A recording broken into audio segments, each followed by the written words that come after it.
Hi friends, welcome to Updates. Pen spoken English, positive English nurtures. సానుకూల భాషా నైపుణ్యాల శిక్షణ రెగ్యులర్గా ప్రాక్టీస్ చేస్తే మంచి చేంజ్ ఉంటుంది.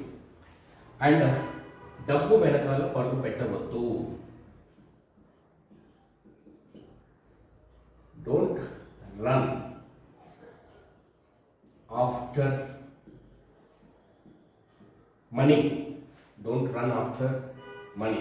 నా బుర్ర తినవద్దు. Don't eat my brain is wrong. Advance English.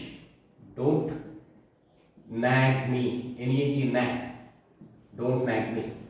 Professional English. నా బుర్ర తినడం ఆపే. Stop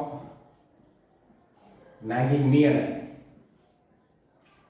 stop nagging me. అతన్ని ఇబ్బంది పెట్టడం ఆపండి. So please comment this sentence friends. మీకు తెలిసిన ఇంగ్లీష్లో చెప్పే ప్రయత్నం చేయండి, కామెంట్ చేయండి. అండ్ ఒక బ్యూటిఫుల్ కంక్లూజన్ తీసుకుందాం. We are the lovers and followers of peace, service, sacrifice, honesty, forgiveness and happiness. ఇక్కడ శాంతి, నిజాయితీ మరియు సేవా దృక్పథము, త్యాగగుణం, క్షమించడం ఇవన్నీ ఉన్నప్పుడు ఆటోమేటిక్గా సంతోషం అనేది లభిస్తుంది. ఒక వ్యక్తి సంతోషంగా ఉండడం అంటే సెల్ఫ్ డిసిప్లిన్, సెల్ఫ్ కల్చర్, స్వీయ నియంత్రణ, స్వీయ సంస్కారం అండ్ స్వీయ క్రమశిక్షణ. ఇవి ఉన్న వాళ్ళు ఏ సమాజంలో ఉంటారో ఆ సమాజం, that society will get good piece.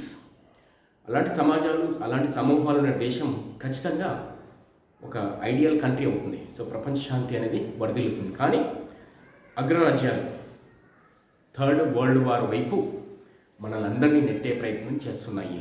Be careful friends. మనందరం కూడా చాలా జాగ్రత్తగా ఉండాలి. అర్థం కాకుంటే first world war, second world war results ఏంటో ఒకసారి చదవండి, బుక్లో కానీ ఇంటర్నెట్లో కానీ.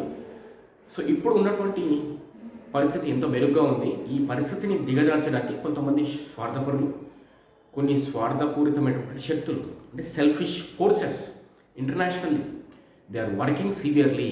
We should not fall in that trap. We should not fall in that trap. ఆ యొక్క విషవలయంలో, ఆ ట్రాప్లో పడొద్దు. Thanks for watching. Bye friends.